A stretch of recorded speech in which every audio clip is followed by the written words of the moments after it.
में भी उपासना के नियम थे तथा एक मनुष्य के हाथों का बना उपासना गृह भी था। एक तंबू बनाया गया था जिसके पहले कक्ष में दीपाधार थे, मेज थी और भेंट की रोटी थी। इसे पवित्र स्थान कहा जाता था। दूसरे पर्दे के पीछे एक और कक्ष था जिसे परम पवित्र कहा जाता है। इसमें सुगंधित सामग्री के लिए सोने की वेदी और सोने की मणि वाचा की संदूक थी। इस संदूक में सोने का बना मन्ना का एक पात्र था। हारून की वह छड़ी थी जिस पर पोपलें टूटी थी तथा वाचा के पत्थर के पतरे थे। संदूक के ऊपर परमेश्वर की महिमामय उपस्थिति के प्रतीक यानी करूब बने थे जो क्षमा के स्थान पर छाया कर रहे थे। किंतु इस समय हम इन बातों की विस्तार के साथ चर्चा नहीं कर सकते। सब कुछ इस प्रकार व्यवस्थित हो जाने के बाद याजक बाहरी कक्ष में प्रतिदिन प्रवेश करके अपनी सेवा का काम करने लगे, किंतु भीतरी कक्ष में केवल प्रमुख याजक ही प्रवेश करता था और वह भी साल में एक बार। वह बिना उस लोगों के कभी प्रवेश नहीं करता था जिसे वह स्वयं अपने द्वारा और लोगों के द्वारा अनजाने में किए गए पापों के लिए भेंट चढ़ाता था। इसके द्वारा पवित्र आत्मा यह दर्शाया करता था कि जब तक अभी पहला तंबू खड़ा हुआ है तब तक परम पवित्र स्थान का मार्ग उजागर नहीं हो पाता। यह आज के युग के लिए एक प्रतीक है जो यह दर्शाता है कि वे भेंटें और बलिदान जिन्हें अर्पित किया जा रहा है उपासना करने वाले की चेतना को शुद्ध नहीं कर सकती। ये तो बस खाने पीने और अनेक पर्व विशेष स्थानों के बाहरी नियम है और नई व्यवस्था के समय तक के लिए ही ये लागू होते हैं। किंतु अब मसीह इस और अच्छी व्यवस्था का जो अब हमारे पास है प्रमुख याजक बनकर आ गया है। उसने उस अधिक उत्तम और संपूर्ण तंबू में से होकर प्रवेश किया जो मनुष्य के हाथों की बनाई हुई नहीं थी, अर्थात जो सांसारिक नहीं है। बकरों और बछड़ों के लोगों को लेकर उसने प्रवेश नहीं किया था, बल्कि सदा सर्वदा के लिए भेंट स्वरूप अपने ही लोगों को लेकर परम पवित्र स्थान में प्रविष्ट हुआ था। इस प्रकार उसने हमारे लिए पापों से अनंत छुटकारे सुनिश्चित कर दिए हैं। बकरों और सांडों का लहू तथा बछिया की बबूद का उन पर छिड़का जाना अशुद्धों को शुद्ध बनाता है ताकि वे बाहरी तौर पर पवित्र हो जाएं। जब यह सच है तो मसीह का लहू कितना प्रभावशाली होगा। उसने अनंत आत्मा के द्वारा अपने आप को एक संपूर्ण बलि के रूप में परमेश्वर को समर्पित कर दिया।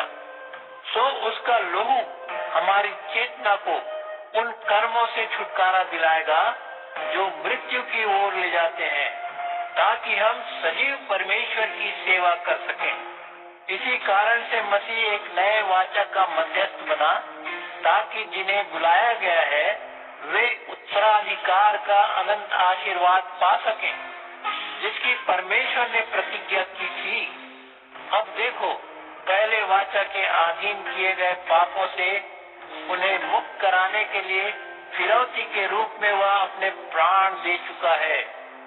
जहाँ तक वसीयतनामे का प्रश्न है तो उसके लिए जिसने उसे लिखा है उसकी मृत्यु को प्रमाणित किया जाना आवश्यक है, क्योंकि कोई वसीयतनामा केवल तभी प्रभावी होता है जब उसके लिखने वाले की मृत्यु हो जाती है।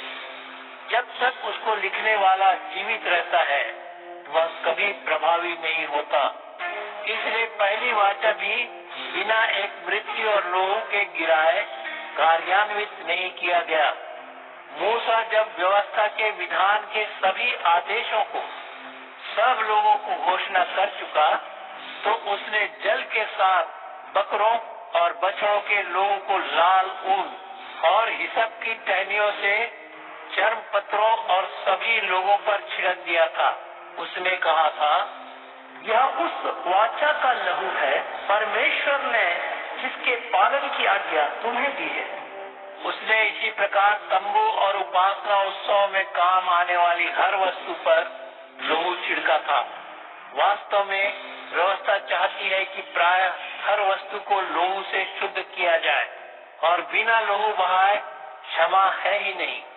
तो फिर यह आवश्यक है कि वे वस्तुएं जो स्वर्ग की प्रतिकृति है उन्हें पशुओं के बलिदानों से शुद्ध किया जाए, किंतु स्वर्ग की वस्तुएं तो इनसे भी उत्तम बलिदानों से शुद्ध किए जाने की अपेक्षा करती है।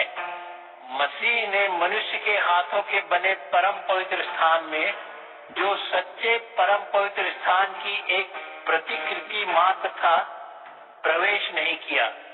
उसने तो स्वयं स्वर्ग में ही प्रवेश किया ताकि अब वह हमारी ओर से परमेश्वर की उपस्थिति में प्रकट हो, और न ही अपना बार बार बलिदान चढ़ाने के लिए उसने स्वर्ग में उस प्रकार प्रवेश किया जैसे महायाजक उस लोगों के साथ जो उसका अपना नहीं है परम पवित्र स्थान में हर साल प्रवेश करता है। नहीं तो फिर मसीह को सृष्टि के आदि से ही अनेक बार यातनाएं झेलनी पड़ती, किंतु अब देखो इतिहास के चरम बिंदु पर अपने बलिदान के द्वारा पापों का अंत करने के लिए वह सदा सदा के लिए एक ही बार प्रकट हो गया है।